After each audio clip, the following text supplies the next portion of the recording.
Boa noite, gente. Boa noite a todo mundo. E aí, vamos começar esse bate-papo de hoje, super especial e que eu tenho certeza que vai interessar muitas mulheres, principalmente. Boa noite, Bianca.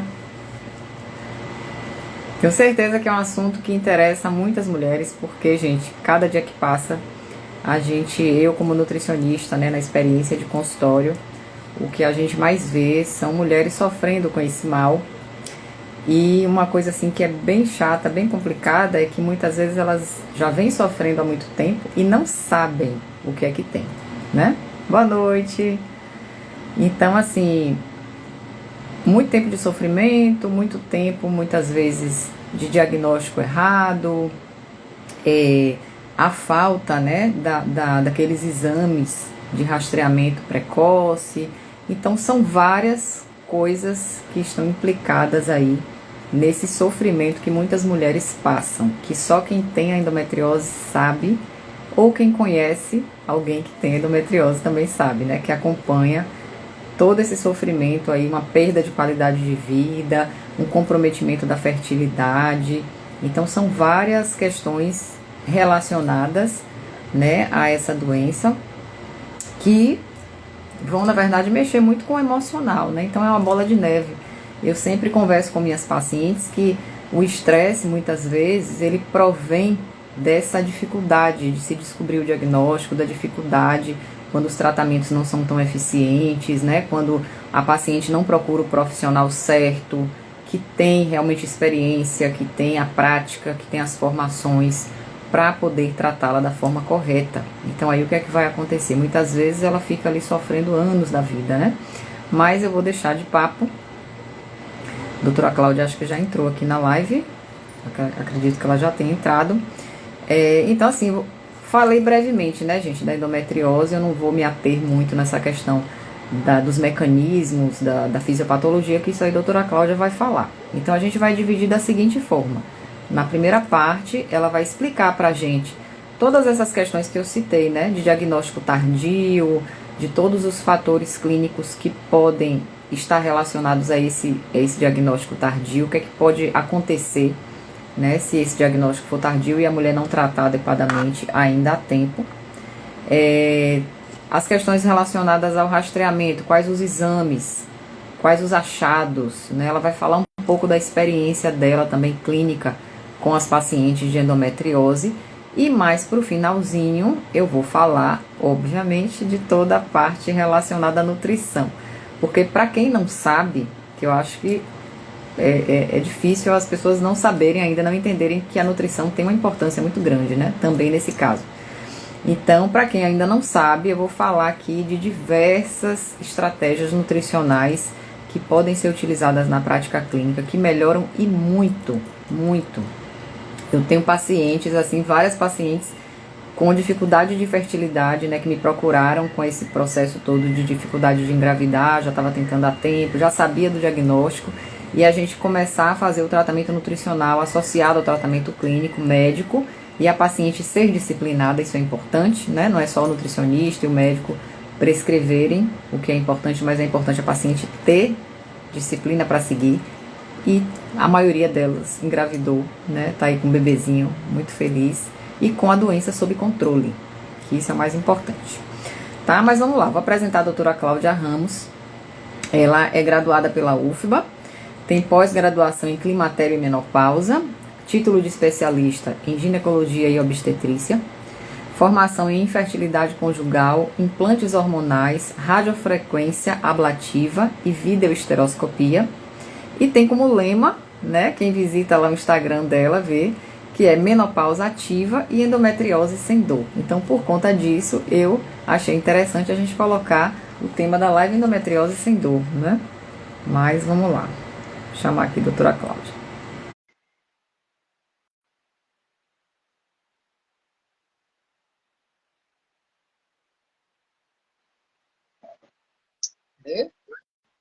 Olá, tudo bem? Boa noite, doutora Cláudia, tudo bom?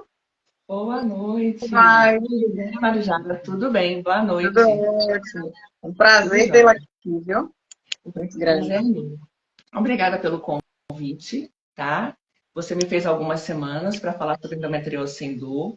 Aceitei de pronto porque eu acho que é um tema extremamente interessante e relevante para a gente orientar melhor nossas mulheres, né? Então, cada vez mais o diagnóstico está sendo mais precoce e cada vez mais as meninas estão sendo diagnosticadas também mais precocemente. Não, e que bom, né? Porque a coisa principal que eu chamei a atenção aqui no início foi justamente essa dificuldade, né, do diagnóstico. Muitas vezes elas ficam anos em busca disso, no sofrimento, com dificuldade para engravidar, sentindo muita dor, enfim, e fica anos e anos, muitas vezes, buscando alguém que ajude. Então é importante, gente, quem está assistindo aqui, já compartilha, clica nesse aviãozinho aqui do cantinho, lembra daquelas amigas que têm endometriose, né, doutora Cláudia? Com Já certeza. manda essa live, porque assim você vai ajudar muito, porque às Sim. vezes é disso que ela está precisando, né, de informação. Às vezes ela está sofrendo aí com a situação que ela não sabe o que é, e de repente, algumas coisas que a gente vai falar aqui hoje podem despertar nessa mulher esclarecer essa situação e ela buscar o profissional certo para poder fazer esse tratamento. Não é verdade? Ok. Então, doutora Cláudia, vamos começar, né, nosso bate-papo aqui. Uma coisa que eu acho importante, a gente tem que pensar assim, tem muita gente que pode assistir a live aqui ao vivo ou depois, que não faz ideia, né, dos fatores, dos sintomas relacionados à endometriose. Que eu acho que, assim, investigar, rastrear precocemente para identificar essas situações, ainda bem no início, as chances de tratamento com sucesso são bem maiores, né? Sim, com certeza. Com certeza. Então, fale aí pra gente, assim, quais as situações que devem chamar a atenção dessa mulher, para ela já ficar atenta. Os principais, a endometriose que você deve ter falado no início, que eu cheguei um pouquinho mais atrasada, é uma doença que se caracteriza pela presença de célula endometrial fora da cavidade uterina. Então, só esse conceito já diagnostica a endometriose. Então, tem vários os fatores que podem predispor à presença de endometriose pélvica e também adenomiose, que é uma forma de infiltração dessas células na parede muscular uterina, tá? Então, assim, cada vez mais o diagnóstico tem sido mais precoce. E o que é mais importante, antigamente a gente tinha uma dificuldade muito grande de métodos diagnósticos, de método de rastreio, e à medida que a gente vai fazendo as lives, vai conversando, vai esclarecendo o paciente, então a gente vai tendo um esclarecimento bem maior e uma Uhum. atitude consciente em relação a isso. A endometriose clinicamente se caracteriza por dor pélvica crônica, dispareunia, que é dor à relação sexual, sangramento uterino anormal e cólica menstrual importante. Que cólica é essa? É aquela cólica que não passa com medicação. É uma cólica progressiva. Então, a gente voltando ao conceito de endometriose, é uma doença inflamatória pélvica, crônica, progressiva, hormônio dependente e também, que é um conceito mais novo, de causa imunológica. Mais ou Uhum. menos, como é que essa endometriose, como é que ela acontece, como é que ela surge? São várias as teorias. Então, uma teoria que assim, é mais frequente, mais presente nos estudos que a gente faz, eu peguei um moldezinho e vou mostrar para vocês. Então, aqui eu tenho um útero, tá? Um útero cortado, né, longitudinalmente, em que a menstruação é produzida aqui, na cavidade endometrial. Então, todo o período menstrual, esse útero contrai, esse sangue faz um refluxo para a cavidade abdominal e desce para a vagina, tá? Isso é um ciclo fisiológico, tá? Isso é normal. O que acontece nas pacientes que desenvolvem endometriose? Então, paciente que tem sangramento dentro do abdômen, que é normal, fisiológico, existe um mecanismo de retardo da destruição dessas células endometrióticas. O que acontece? Elas ficam acumuladas aqui, vão se multiplicando e vão aderindo à superfície dos órgãos pélvicos, dos ovários, das trompas, da bexiga, do intestino, do apêndice. Então, vai formando cada ciclo, vai formando-se agrupamentos ou implantes ou focos endometriais. Isso dá dor na relação, isso dá dor, desconforto crônico, isso dá um sangramento anormal e a paciente, cada vez mais, ela piora de forma progressiva. Então, esse diagnóstico ele tem que ser extremamente rápido e precoce. O que a gente tem visto é que as meninas, cada vez mais, a gente está encontrando mais endometriose de forma precoce. Então, eu tenho, na minha experiência clínica, pacientes com 14 anos que vêm com cólicas intensas. Cólicas muito fortes, não vão para a escola. E, muitas vezes, pelo ditado antigo, quando casar passa, quando tiver filho passa. E, então, a mãe simplesmente não traz o ginecologista, dá Atroveran. Eu posso falar de medicação aqui, né, que não tem conflito de interesses, né? Alguns anti-inflamatórios não hormonais, e passa a dor naquele mês, a paciente fica bem, a menina fica bem. Isso vai acontecendo. Tanto que, se você olhar na literatura, o conceito da ocorrência, da prevalência da endometriose, ela ocorre, às vezes, até 5 anos após o início dos sintomas. E muitas vezes a paciente só vai ter um diagnóstico com 30 anos de idade, porque não existe um profissional habilitado que conseguisse diagnosticar, porque não relevou, não atendeu, não observou essa paciente ao longo da vida, da adolescência dela. Então, como eu estava falando, essa dismenorreia, essa cólica, ela é progressiva. Aí a menina vai ficando anêmica, pálida, perde cabelo, a menina vai começando a ter várias compulsões que você vai falar na sua parte nutricional, né? Várias carências vitamínicas. E o que é que acontece? Aí dá o início da relação sexual dela. O que é que acontece? Ela vai para o profissional, a família, enfim, e ele fala, vamos começar um anticoncepcional.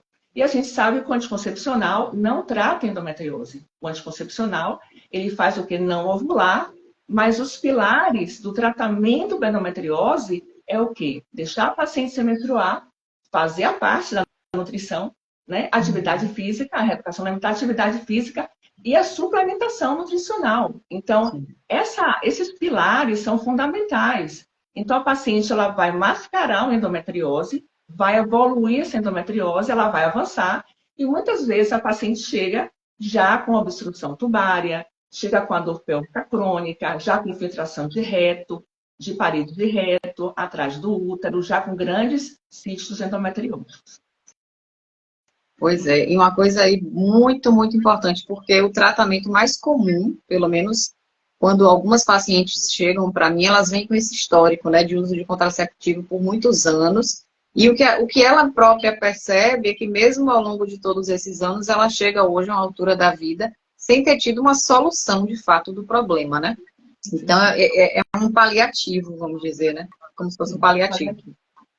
Muito se acreditou, inicialmente, quando começou a estudar sobre endometriose, que simplesmente inibia a menstruação, resolvia a problemática da dor, né, do sangramento, e a paciente ficaria bem.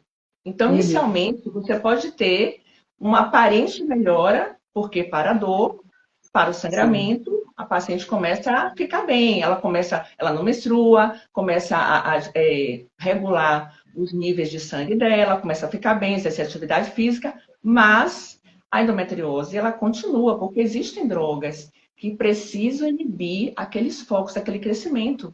A endometriose, ela causa um estresse oxidativo local.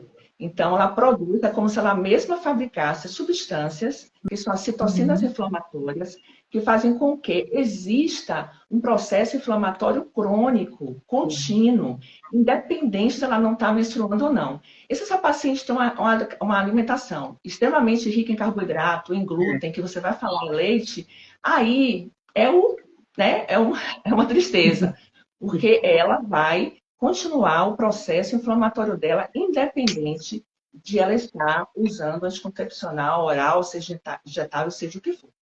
Exatamente. Quer dizer, ela tem um processo inflamatório ali, que foi o que desencadeou de fato, né? Tá no pilar do mecanismo da fisiopatologia, e ela alimenta essa inflamação, muitas vezes sem saber, né? Então, por isso, gente, que eu falei no início da live, e repito, buscar um profissional que tenha competência técnica, que tenha experiência, que já tenha resultados no tratamento da endometriose, não só da endometriose, mas de qualquer situação, né, doutora Cláudia? É muito importante, porque você ganha tempo. Você ganha tempo. O tempo que você perderia sofrendo, se medicando de forma, muitas vezes, inútil, né? Porque vai aliviar o sintoma, mas não vai tratar o problema. Exatamente. E assim, ela fica no rol das doenças hormonodependentes. Então, se eu sei que eu tenho uma paciente que tem predisposição a endometriose, eu vou ficar alerta. Por exemplo, filhas de mães que têm ovário policístico e que vão fazer ovário policístico, seja de origem precoce ou tardia, elas podem desenvolver endometriose mais cedo que as mulheres que desenvolveriam aos 20, 25 anos, porque ela tem um excesso de estradiol, ela tem um excesso de testosterona, e tudo isso faz com que ativem células endometrióticas, esses altos níveis. Então, são pacientes que têm ovário policístico, têm cisto mamário, podem apresentar doenças associadas, pode ter mioma com endometriose, com cisto de mama. Então, você deve ter visto aí, Marijara, várias clientes suas, quando você recebe exames, cada ultrassom ela tem uma alteração. Então, ela tem cisto de ovário, ela tem endometriose, ela tem alteração da insulina, porque a paciente que tem resistência à insulina, ela vai fazer aumento de estradiol, e é um fator de risco para desenvolver endometriose. Né? Exatamente. Então, essas pacientes, né, quando elas chegam para mim com queixa de infertilidade, muitas vezes esse diagnóstico foi feito, esse diagnóstico, quando a gente vai fazer a retrospectiva do exame dela, da anamnese e tudo, essa paciente já tem essa história há mais de 10 anos. E só depois que ela não consegue engravidar, 2, 3 anos, é que ela atenta que pode ter algum fator que está desencadeando a endometriose. Eu sei que você faz isso, a fertilidade, eu sei que você vê isso, que você trata pacientes também com fertilidade.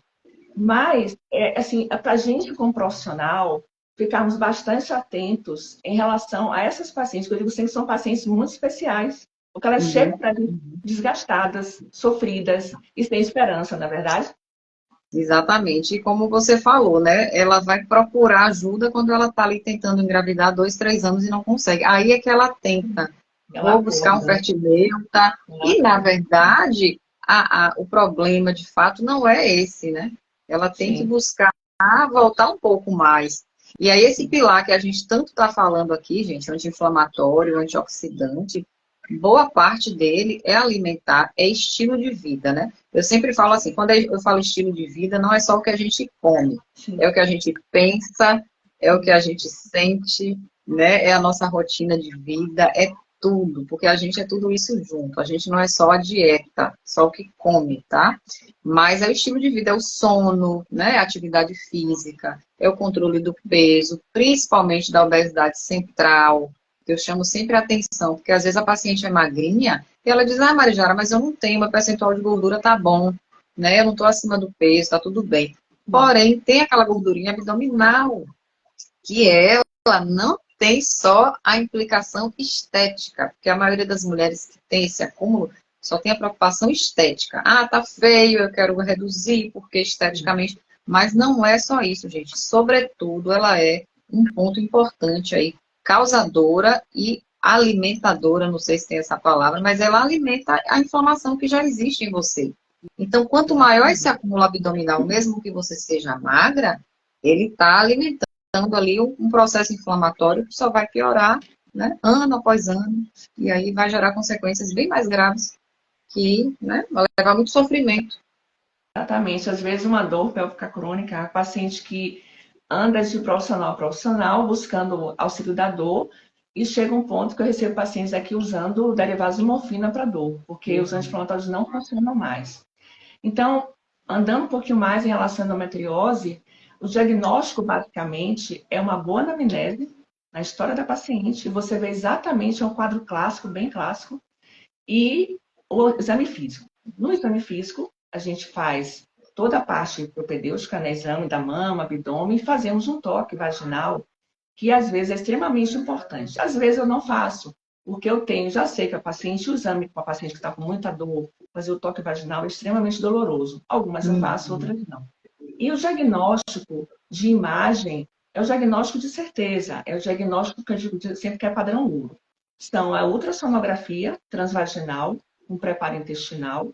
Então, a paciente vai fazer uma lavagem intestinal 1 hora mais ou menos antes do exame, que é uma pequena lavagem intestinal, e a depender do serviço, ela vai usar um laxante oral para que a ampola retal ela esvazie, porque existe endometriose infiltrativa no septo reto vaginal, naquela separação entre o canal retal e a parede abdominal, a parte atrás do retrocervical.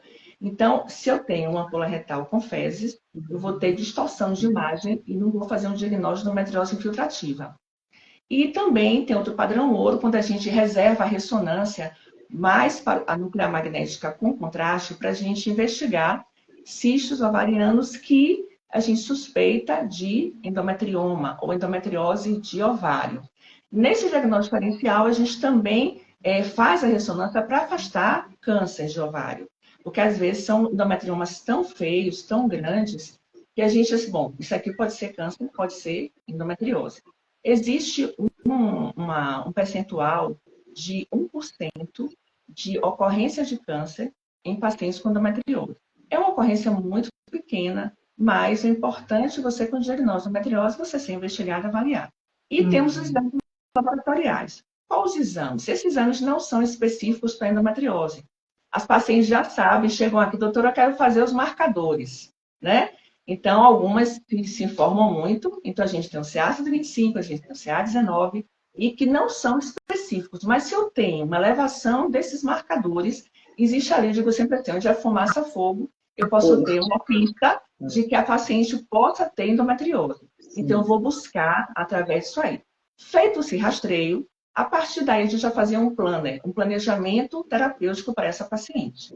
Que a gente inclui a nutricionista, né? Que é a primeira coisa que a gente fala. Então, a Nutri vai nortear essa alimentação. A alimentação é o primeiro de tudo nessa vida.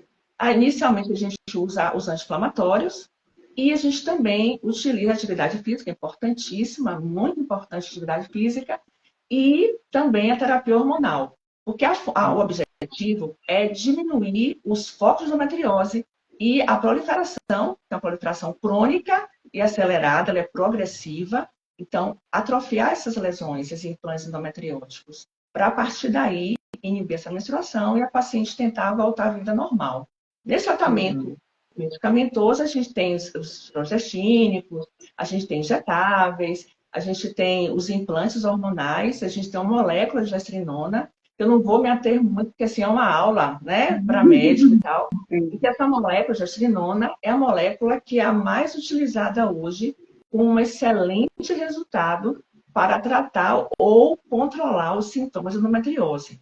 Por que a gente tem até hoje, a gente no mercado, tinha até alguns anos atrás, a gente tinha progestínicos, que são substâncias que vão inibir a menstruação, vão inibir o eixo, hipotálamo hipófise, a paciente não vai menstruar e vai atrofiar a lesão.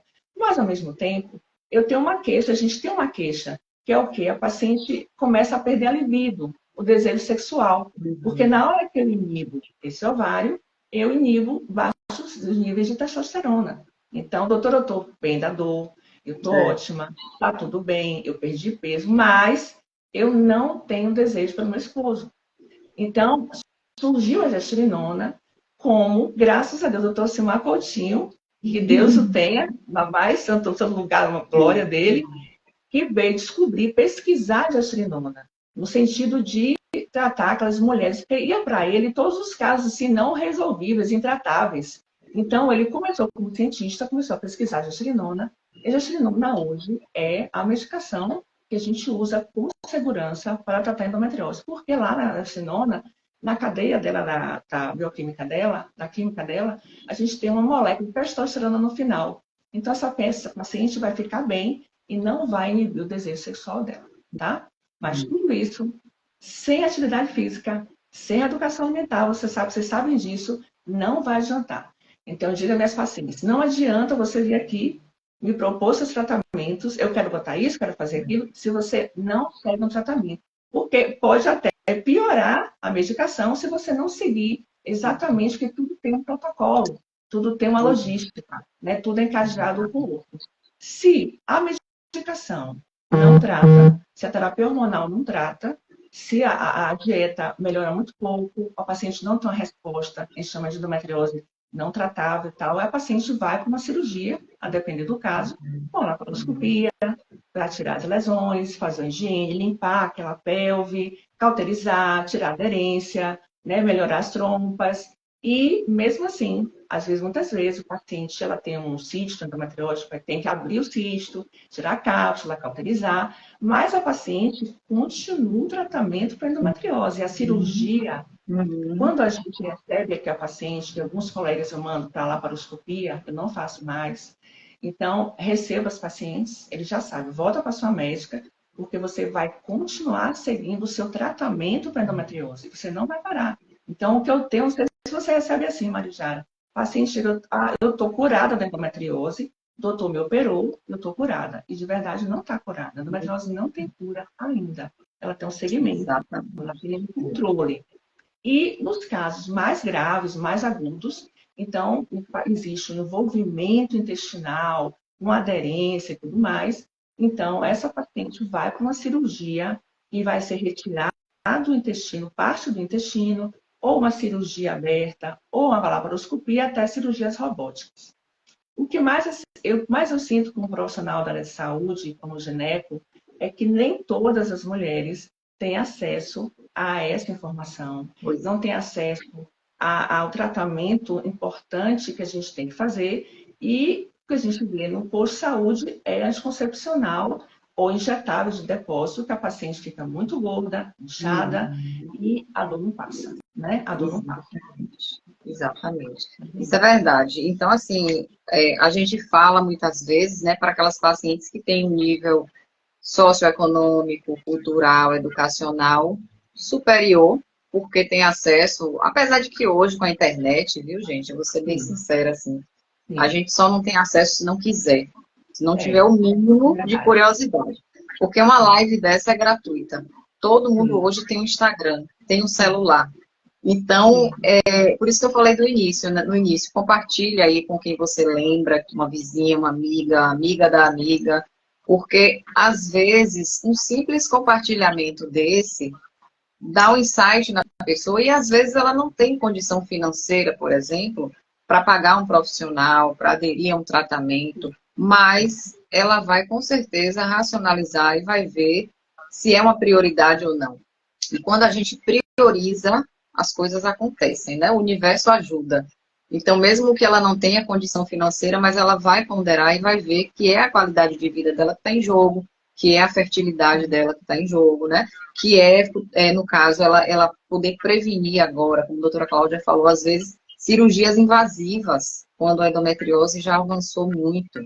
Então, perder parte de órgãos, né, por conta disso, para preservar a vida. Então, ela pode estar muito bem a tempo de prevenir tudo isso. Então, hoje, por mais que exista assim, uma dificuldade de acesso, mas eu acho que é muito mais fácil do que antigamente, né? Que a informação era algo muito limitado a algumas pessoas. Hoje não, a informação está aí aberta para todo mundo.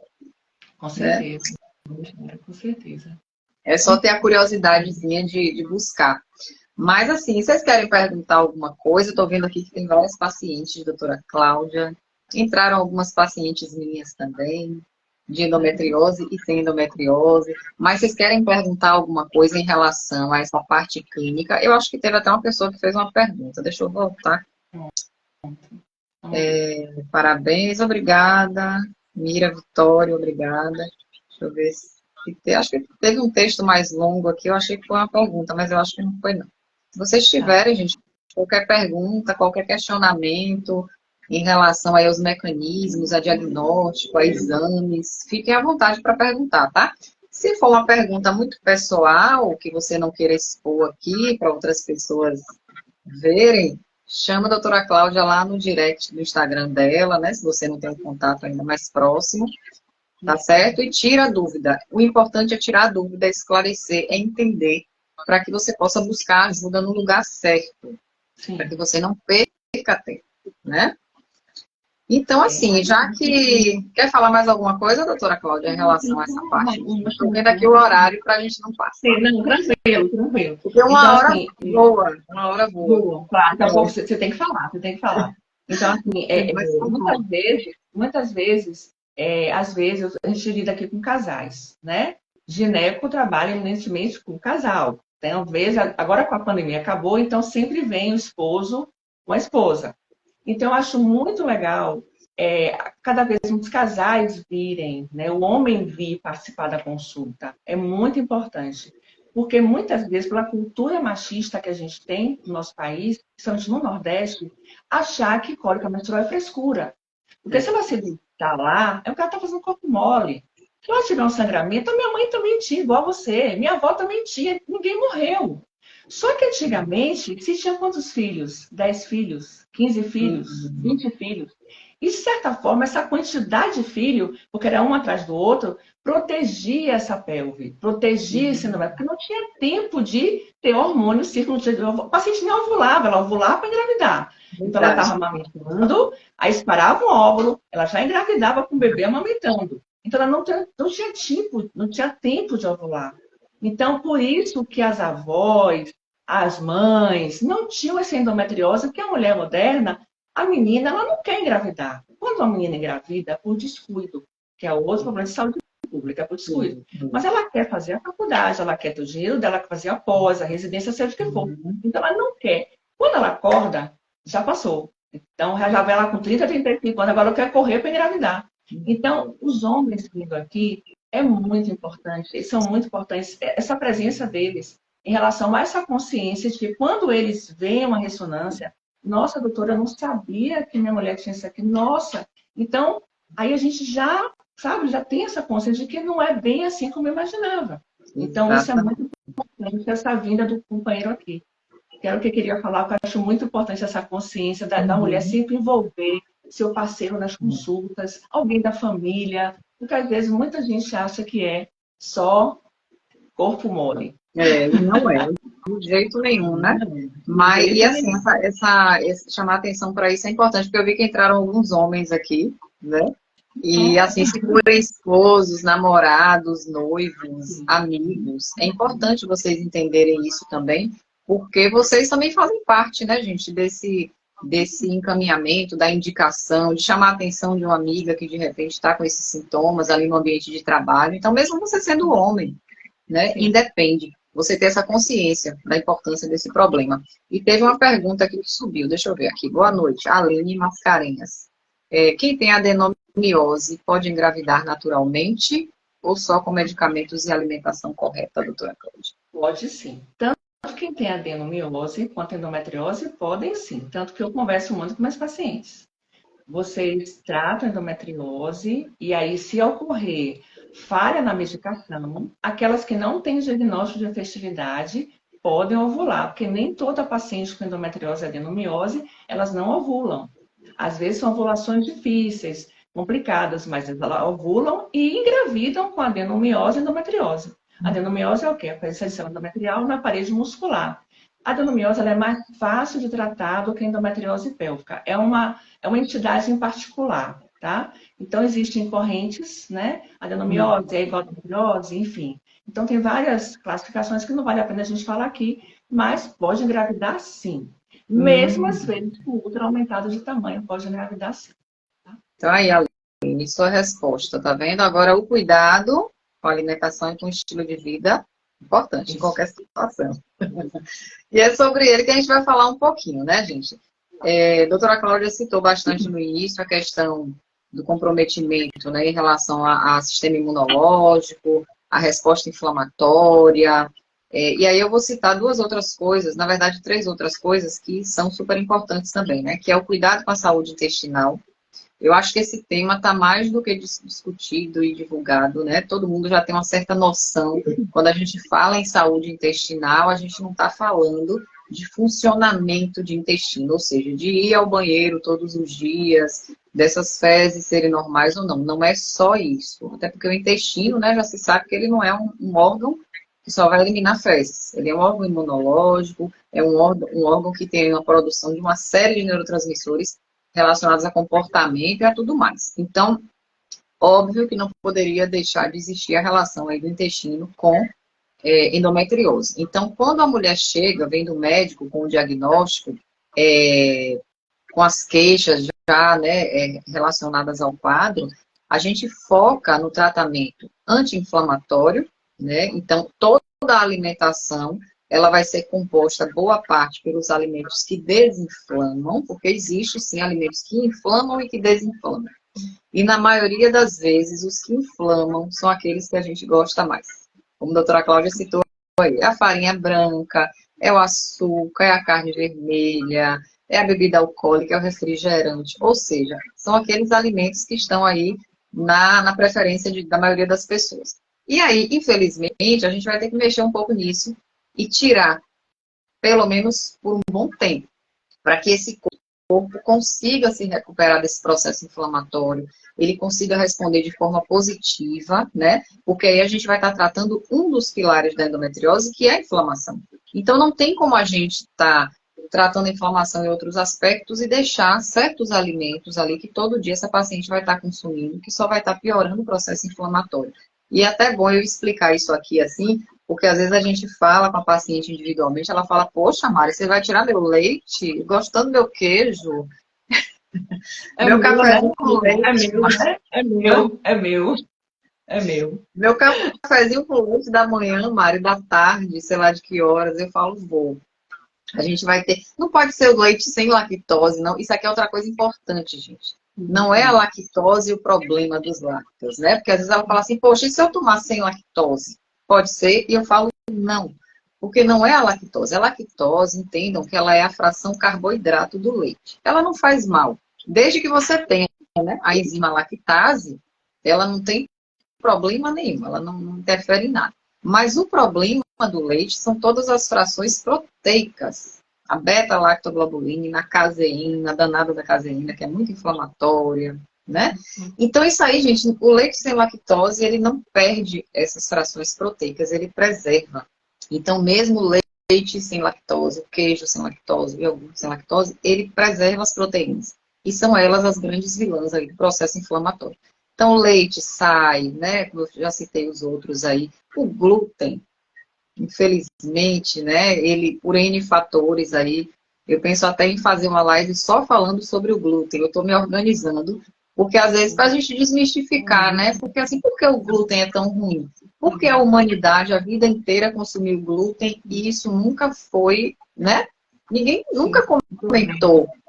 E por que hoje está essa coisa toda do glúten que faz mal? Será que ele faz mal mesmo? Então, tem várias situações por trás disso. E eu estou organizando direitinho aí um roteiro para fazer uma live para esclarecer tudo isso, tá? Que realmente procede, não é modismo, não é uma coisa passageira, não. Realmente procede. E tem pessoas que têm, não a doença celíaca necessariamente, mas ela tem sensibilidades, né? Ela tem uma sensibilidade a essas frações aí, do trigo e outros alimentos que tem o glúten, essas proteínas de difícil digestibilidade, e que realmente a dificuldade de digestibilidade vai ser o grande problema no processo inflamatório, em aumentar a permeabilidade do intestino, porque são proteínas que agridem a mucosazinha do nosso intestino, então uma vez agredindo é mais uma inflamação para você administrar.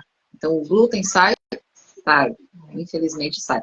E hoje eu até digo assim, eu acho até, particularmente, na minha opinião, eu acho mais fácil a retirada do glúten do que do leite. O que é que você acha? Acho sim. A gente Muito tem mais. muitas opções de substituição, gente. Sem Né? dúvida. E assim, a gente mora no Nordeste. Olha a quantidade de raízes. Nossa, com certeza. Com certeza, Né? a gente tem muita opção. Pois Talvez o mais difícil aí seja o açúcar. O açúcar talvez é. seja o mais difícil. Né, Maria? O açúcar, é verdade. O açúcar é difícil porque tem a questão da palatabilidade, né? Que às vezes tem que botar um açuquinha no café, um açuquinha no suco. O açúcar é difícil, eu acho que o glúten é fácil, na minha opinião, por conta da quantidade de opção de substituição que a gente tem. O leite, pelo caso, o fato da caseína, ela gerar uma certa dependência, né? Sim. A caseína é difícil tirar. Tem gente que consegue tirar tudo, mas o leite não consegue. Tem uma relação afetiva com o leite. É um caso de amor. Né? E a casomorfina, desde a infância, exatamente. Existe uma relação afetiva, né, com o leite. O leitinho morno, mingau, o cafezinho com leite. Mas isso não é uma coisa tão simples assim, né? As casomorfinas, elas têm uma responsabilidade grande nessa questão da dependência. É até um vício, é como se fosse um vício. E isso é fisiológico, gente. Não é só psicológico, não. Não é coisa da sua cabeça, não. Existe realmente reações químicas, né, que geram uma dependência para esses alimentos. Um ponto bem importante também nessa questão alimentar, a gente trabalhar fígado, porque o fígado é um órgão importante que detoxifica, né, que elimina toxinas. Então a gente trabalha o fígado para que ele funcione melhor e ele consiga eliminar aquele excesso de toxinas que o corpo acumulou todo esse tempo, que estão também comprometendo o processo inflamatório, o processo pró-oxidativo. Então vamos trabalhar fígado para esse fígado funcionar direitinho, né? E ele eliminar a toxina de forma eficiente. E aí um outro ponto importante que está muito casado com esse tratamento do fígado é beber mais água. Porque imagine, a gente não consegue eliminar a toxina com um ambiente com pouca água, né? A gente mobiliza, mas não excreta.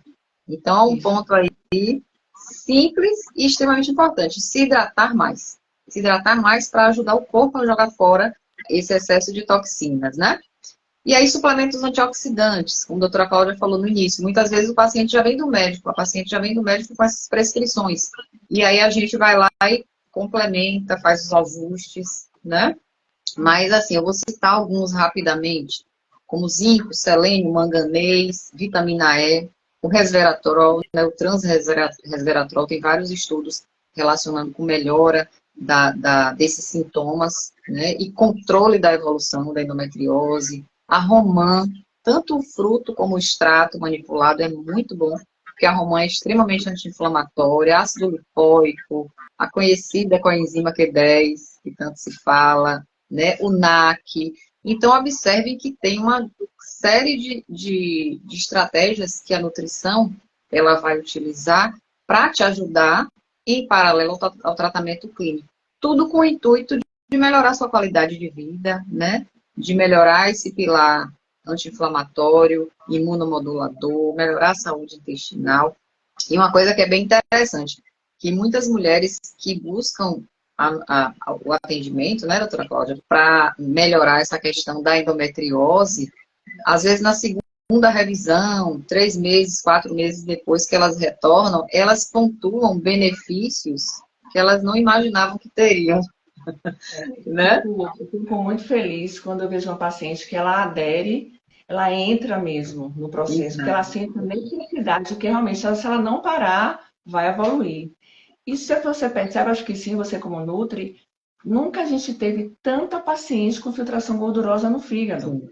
Então, a gente recebe muita paciente com insulina alta, com glicada alta. Então, são pacientes que nem sabiam que eram pré-diabéticas, né? E que estão com dor, e estão comendo tudo, né? Estão chutando, desculpa, estão chutando para a barraca, e a dor não vai passar. A dor não vai passar porque a alimentação está extremamente rica em tudo que a endometriose gosta, para se proliferar. Né? Então, uma doença eminentemente inflamatória. Então, tudo que é inflamatório vai estar à disposição para a endometriose proliferar e atingir outros órgãos e órgãos à distância também. Mas a gente sabe que a endometriose funciona assim. E aí entra naquele ponto que eu até citei no início, da gordurinha abdominal, que as magrinhas também têm.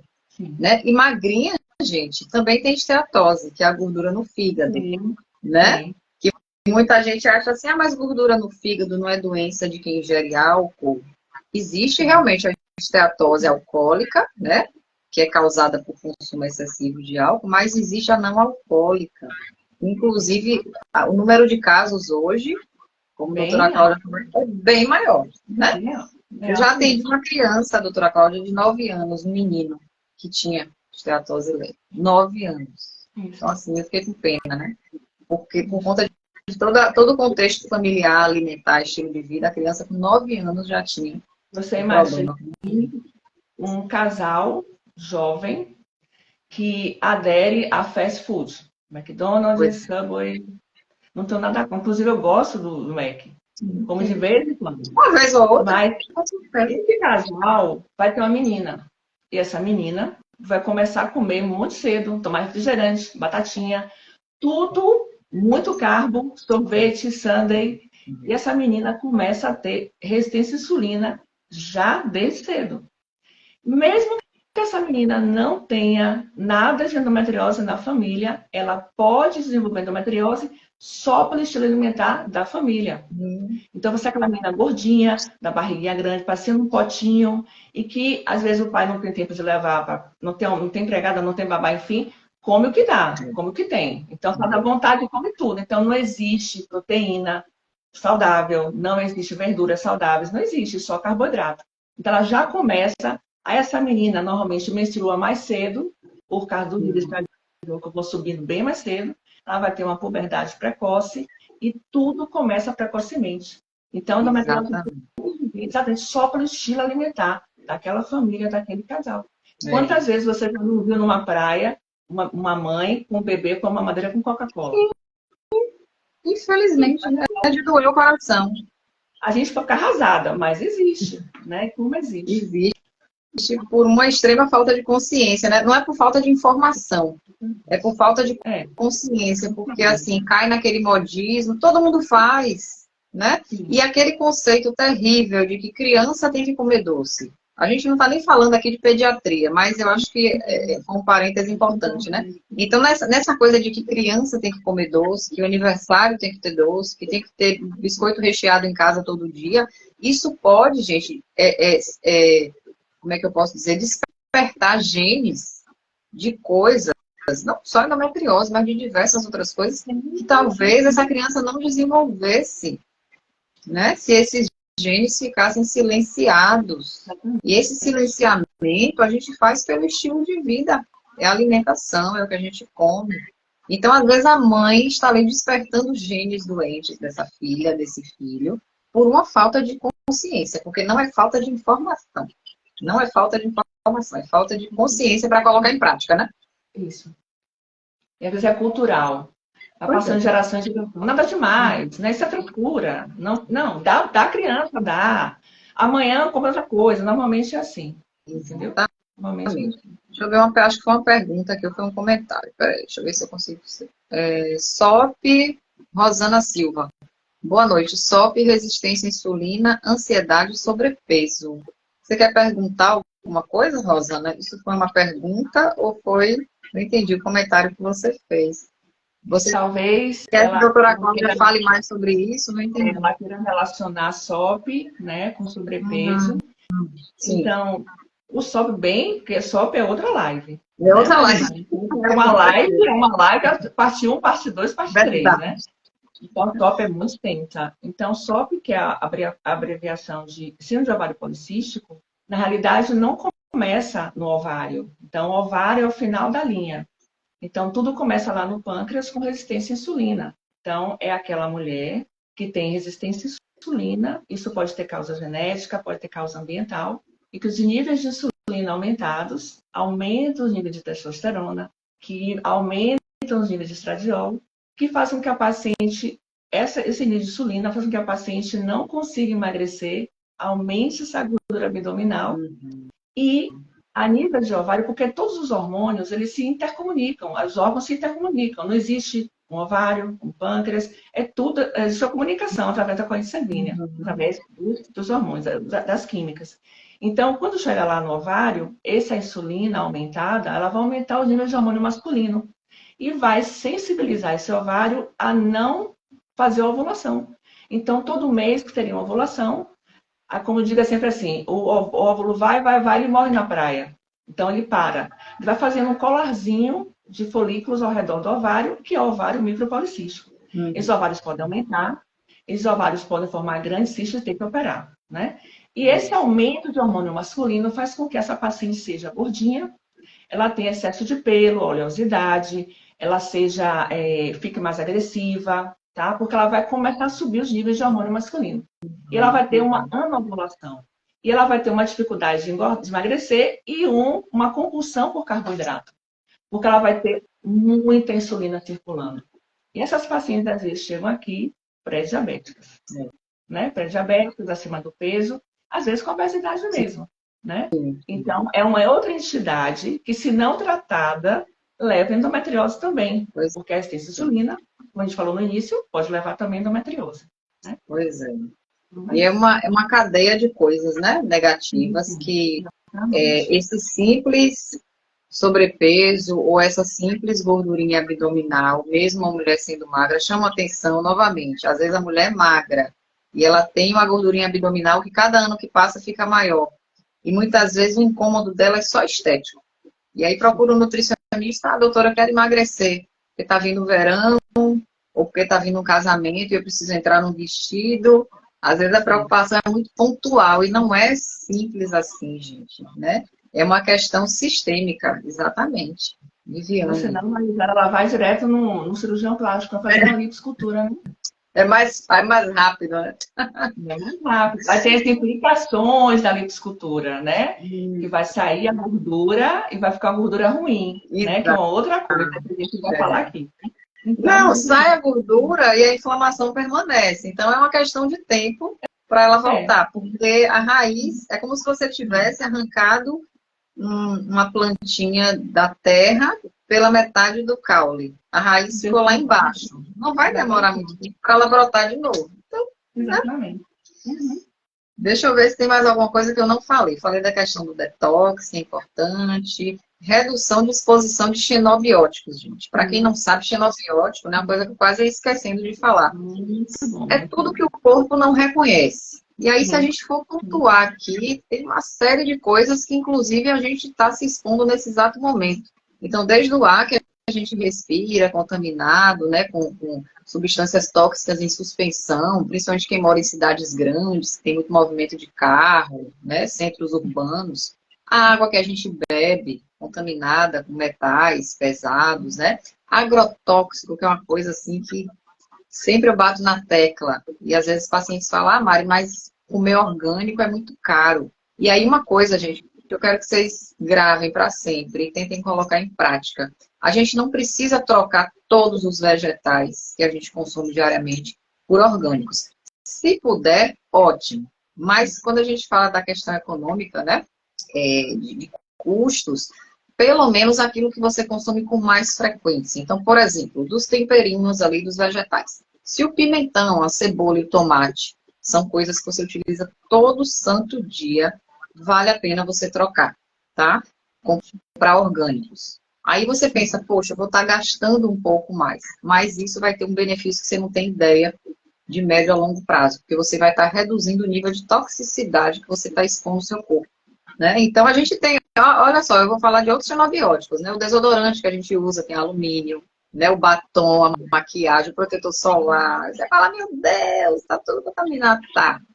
E quanto aí, maior o fator de proteção, pior ainda, né? Porque ele vira um disruptor endócrino, né? Ele vai no gene da célula, modifica geneticamente. Exatamente, é. Vários desses xenobióticos, eles se comportam como disruptores, né? Como a doutora Cláudia falou. Ou seja, eles vão se comportar como falsos hormônios. E eles vão atuar justamente em eixos importantes, como apetite, saciedade, metabolismo, né? Gasto energético. Então, observe que eles são inteligentes, eles são espertos, eles vão atuar justamente em pontos importantes aí para a saúde da gente.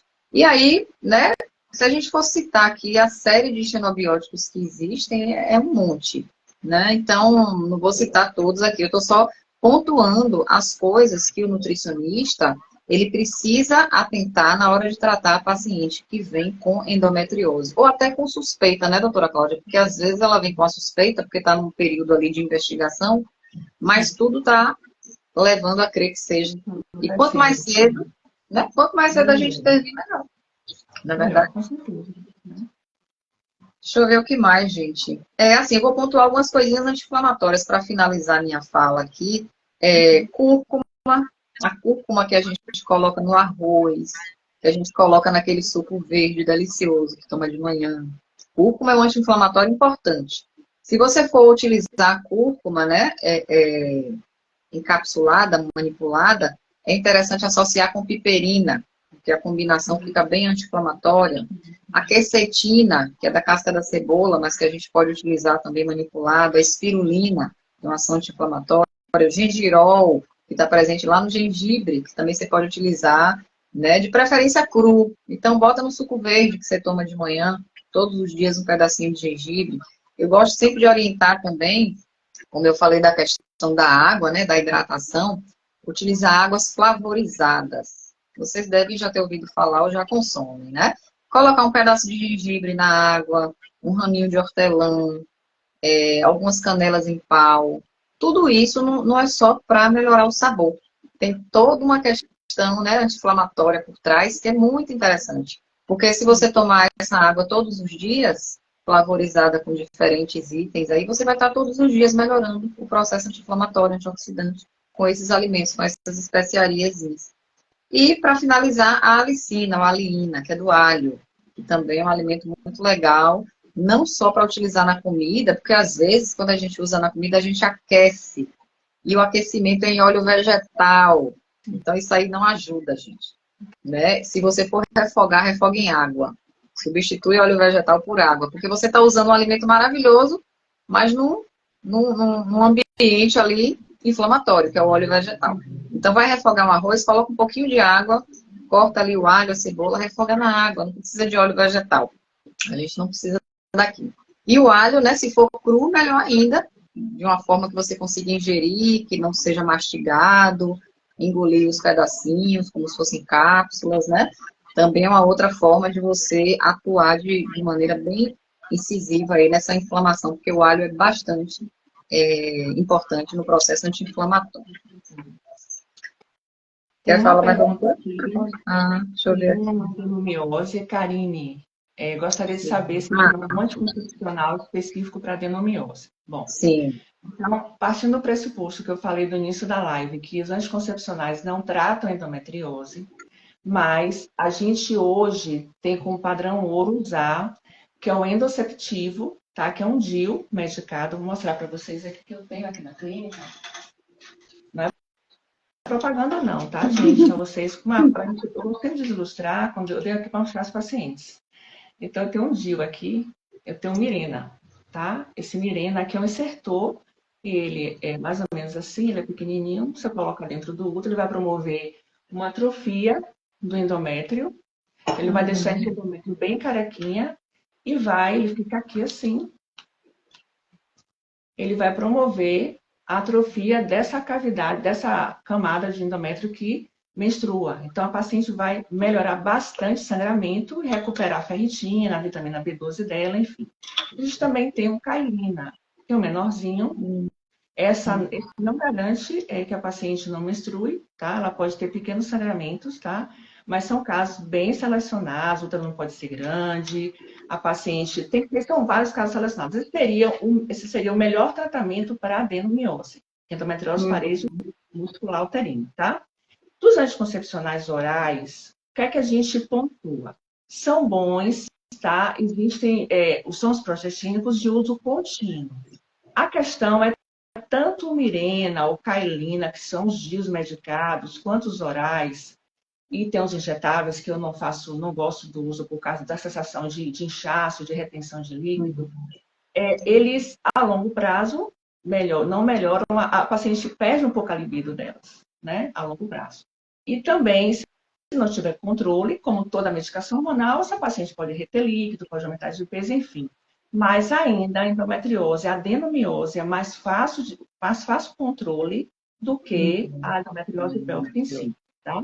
E se a paciente tem só adenomiose, ela vai precisar tirar o útero dela, ela pode não continuar o tratamento, mas eu preciso saber se realmente ela não tem endometriose pélvica. Muitas vezes o paciente vem com endometriose pélvica e adenomiose associada, né? Então, você pode usar um anticoncepcional, não os que a gente normalmente usa, de 2 hormônios, vai usar de um hormônio só, a gente vai inibir com eficácia. Claro que cada caso é um caso, né? Toda paciente vai se adaptar. É como eu digo sempre assim, a minha amiga ficou bom com esse, eu não fiquei. Então, a gente seleciona, não tem como, não é receita de bolo. Cada paciente tem suas individualidades. Suas dietas, suas reeducações são diferentes, né? Paciente para paciente. Então, não tem como a gente fazer assim. Então, existe essa é a melhor forma, tá? E os implantes hormonais também a gente pode fazer. Quando a paciente quer engravidar, o melhor oral ou DIU medicado. DIU de cobre nunca, nem cobre prata, porque não melhoram a adenomiose, né? O pessoal fala assim, porque reduz, o laboratório reduz o fluxo menstrual, mas minha experiência como GO é que não melhora a dor, aumenta o fluxo menstrual, aumenta. Normalmente, se não aumenta, fica do mesmo jeito que era antes. Então, nunca uso paciente mesmo da adenomiose, eu não uso DIU. Só o DIU medicado, que é um endoceptivo. Então, esses DIUs duram 5 anos, é o tempo que a paciente vai se organizando para engravidar, e aquelas que não querem engravidar podem trocar daqui a 5 anos até chegar a menopausa. E uma coisa assim, muito importante que eu não posso esquecer, falar de vocês, que a endometriose, ela segue até a menopausa. Então, se eu paro de menstruar, né? Então, eu tenho 2 anos sem menstruar, eu tenho diagnóstico de endometriose, eu tenho que conversar com o meu médico de que eu tenho endometriose pélvica, que agora que eu preciso fazer minha reposição hormonal, esse profissional tem que ficar de olho da endometriose, porque ela pode voltar a depender do que você usa de reposição hormonal. Isso é muito importante falar. Muitas vezes a endometriose ela é reativa e o médico inocente, sem saber do quadro da paciente, a paciente outra pequenininho, de repente o doutor está desse tamanho, a paciente tem que tirar outra, né? Porque às vezes ele nem sabia, ela nem sabia que tinha, ou se ela falou para ele, não sabia que medicação usar, usou qualquer uma, e tudo aquilo que ela sentia antes, ela começa a sentir tudo de novo. Cólica, sangramento, dor na relação, por aí vai. E aí começou tudo de novo. Então é importante isso aí. Super importante, com certeza, super importante. Às vezes a paciente, nem ela mesma se preocupa em passar essa informação, né? Ela está ciente de que teve, mas ela fala assim, já parei de menstruar, isso agora não é problema mais.